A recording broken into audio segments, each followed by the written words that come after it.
Well, new at 6 tonight, some of our neighbors in DC's Ward 7, they are worried they could be forced out of their homes over their sky-high water bills. The homeowners at the Amber Overlook condo say the DC water bill is in the $200,000 range. I want to bring in our Rafael Sanchez-Cruz here with me because he spoke to some of the condo owners as well as DC Water. And Rafa, these homeowners say they've been trying to get this issue fixed for years now, right? For years now, since 2021. They say they've tried absolutely everything, but now they're just backed into a corner. They say they've gotten notices that in about 3 weeks, their water could be shut off and liens have been placed on their homes.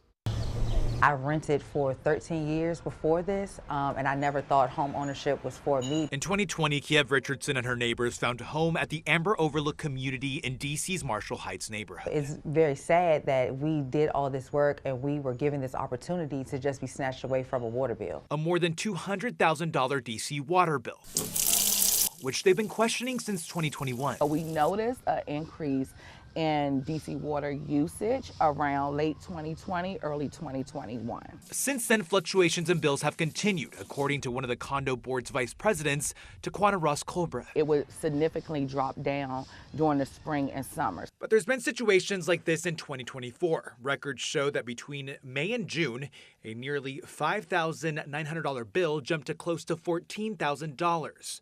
Ross Colbreth says they've been told that at times the water that they're saying we're using is like 3 football fields. For 32 units. The community says their plumber hasn't identified any leaks. They've installed third-party trackers which show less water usage than what they're being charged for. During the ongoing battle, they say DC Water has made changes. They changed the main water meter 5 times. Why did they change the meter? Homeowners say they have not gotten a reason.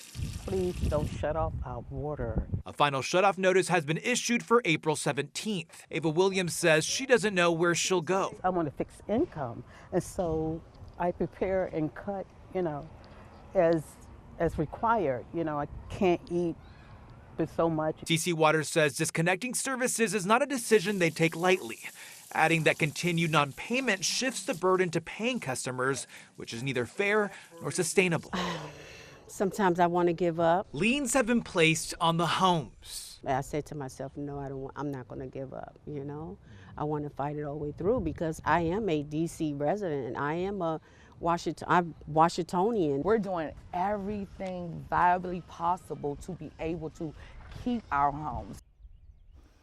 Now, we did reach out to DC Water to know why they've changed the meters at the property. They acknowledged our email, but have yet to get back to us. They do say Amber Overlook has disputed multiple bills over the years, and in some cases, the examiner has ruled in favor of DC's Water. Now, we did try to reach some kind of answer or conclusion about why they're seeing these fluctuations in bills, and so we have yet to get a real clear answer about why we're seeing these drastic differences. Yeah, it makes no sense at all. And I keep thinking of the woman there you interviewed, Eva, who said she's on a fixed income.